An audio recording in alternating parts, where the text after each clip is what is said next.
किन भनिन्छ भनेदेखि संसार कसरी अडेको छ भन्नुहोस् त एकजना विज्ञान पण्डितहरूले के हुनुहुन्छ संसार कसरी अडेको छ भनेको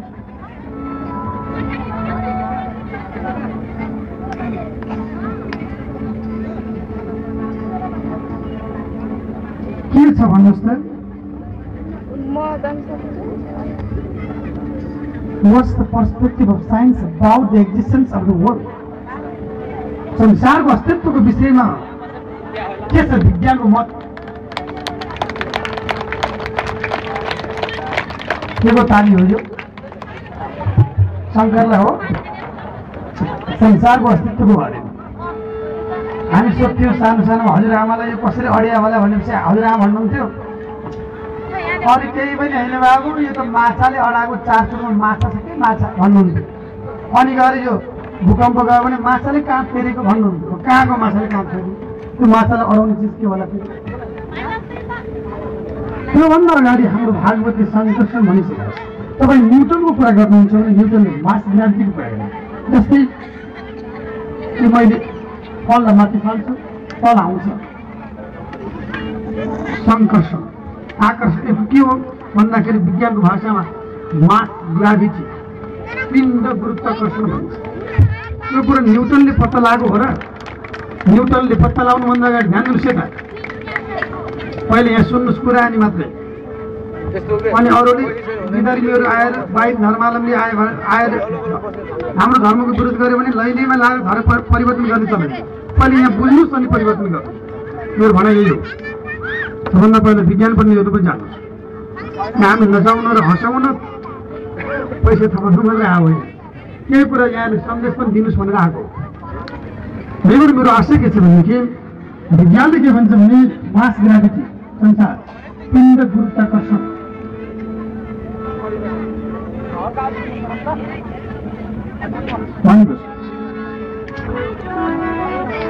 न्युटन जन्मनुभन्दा धेरै वर्ष हजारौँ वर्ष अगाडि हाम्रो भागवतले सङ्कर्षण भनिसकेका छ सङ्कर्षण खिच्ने तान्ने जसले संसार हडेको छ भन्ने कुरालाई प्रमाणित गरेको छ मास ग्राभिटी भन्ने न्युटनको कुरा र हाम्रो भागवतको सङ्कर्षण भन्ने कुरा कुनै फरक छ अनि चालको तेस्रो नियममा त न्युटनले के भनेको छन् भनेदेखि चालको तेस्रो नियम थाहा होला पढ्नुभएको छ न्युटनले के भनेको In every action there is equal and opposite reaction. Equal but opposite reaction. That is third law of motion of Newton. Newton को चालको तेस्रो नियममा के छ भनेदेखि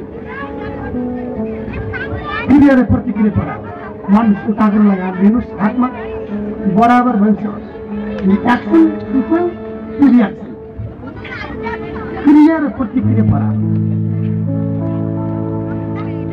भन्ने कुरामा न्युटनले प्रमाणित गरे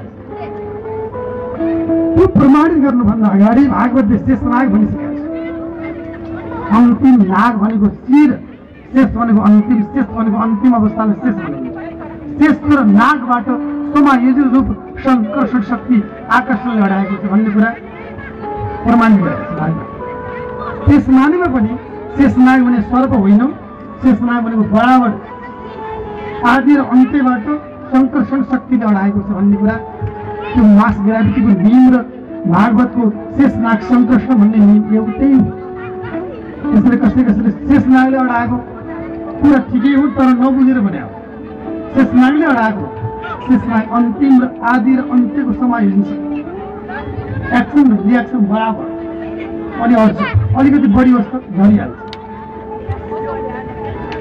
यस्तो वैज्ञानिक दर्शन विश्वमा कुनै छ बाइबल पढ्नुभयो भने यहाँले सामान्य भन्दा सामान्य कुरा यस्तो भयो उस्तो भयो भन्ने बाहेक केही पनि छैन यहाँ तथ्यगत र प्रमाणित मात्रै कुरा छ तर हाम्रो यस्तो धर्मलाई प्रहार गर्नको लागि के भन्ने सबै लागिरहेछन् हामी बिक्ने काम गरिरहेका छौँ संयन्त्र बिकेको छ दुःख लाग्छ बुझ्नु छैन हिन्दू धर्मले हेला गर्यो विरोध गर्यो भन्छन् वेदले कहिले पनि कसैलाई हेला गरिरहेछ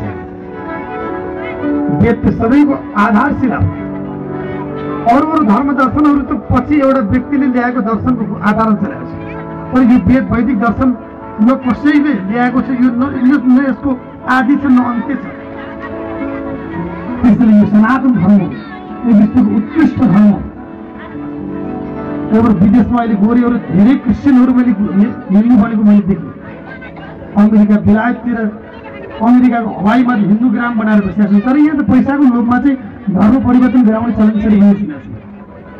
पैसाको लोभमा पनि धर्म परिवर्तन हुन्छ कि ईश्वर देखेर आए भनेर प्रमाणित गर्ने व्यक्तिले अनि यहाँ हिन्दू दर्शनले दिएको कुरा मैले मानिने भनेर परिवर्तन गर्ने कुरा अलग कुरा हो।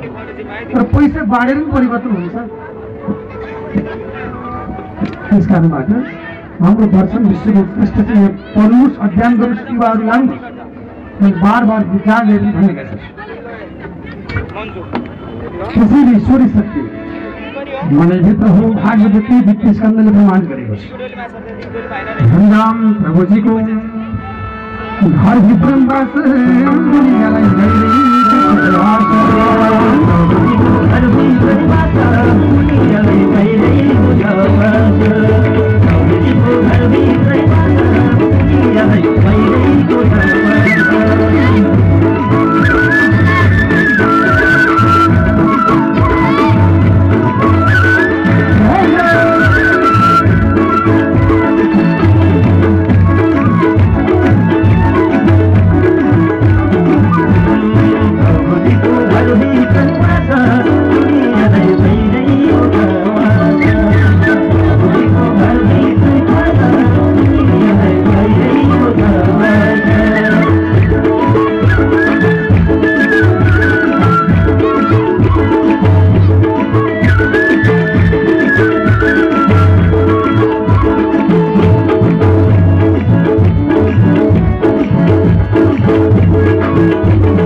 ईश्वरलाई कहिले भेटाइन्न।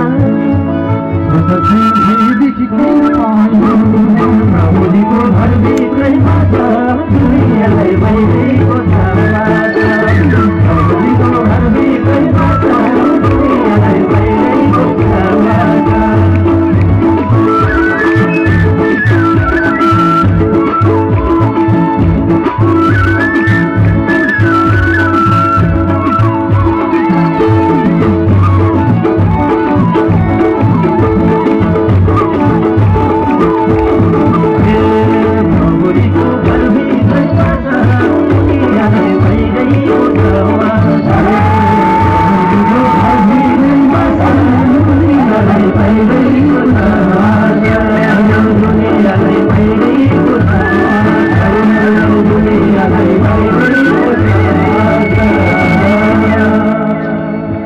महाराज कृष्णलाई सोध्यो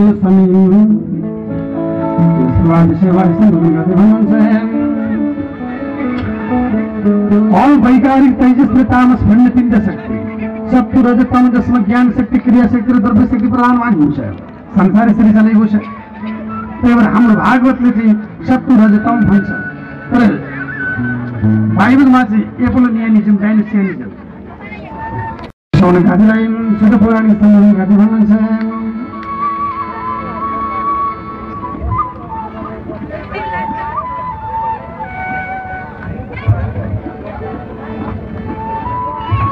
भागवतको चतुश्लोकी भागवत यही भनेको छ कि अहमेवा समैवाग्रे नान्यत् शतशतपरं तस्तादाम इदे तच्च यो दृश्यते सुस्मयं नित्यं यत् प्रतीत चात्मनि तद्विद्यादात्मनुमायं यथा भाष्यथातमः इत्यादि। यो सृष्टिको पूर्वकालमा पनि एउटै तत्त्व थियो, मध्यमा पनि एउटै र अन्तिममा पनि एउटै तत्त्व।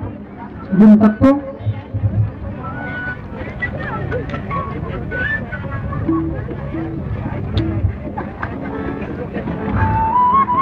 तत्त्व अत्यन्त हिजो पनि थियो, आज पनि छ, भोलि पनि छ। हाम्रो बिचमा एकजना वरिष्ठ कलाकार गायक र हाम्रो यही टिमका गायक आछन् सल्यान, तपाईँको छिमेकी जिल्ला सल्यान निवासी नेत्र भण्डारी, असाध्यै मिठो स्वरका धनी। उनको स्वर सुन्दै जानु होला। यो विधामा यतिको स्वर भएको मान्छे मैले कोही पनि भेट्टाएको छैन। मैले गौरवको साथमा भन्ने गर्छु र विदेशमा पनि धेरै ठाउँमा गायन गरेर आएका ताल गर्छु भनेको। कृष्ण भगवान स्वयं शक्ति हुनुहुन्छ। मैले होइन ईश्वरी सत्तालाई मनभित्र अनुभूति गर्ने काम गर्नु। यसरी परीक्षालाई सोधेर स्वामीले सम्बोधन गर्नुभएको छ।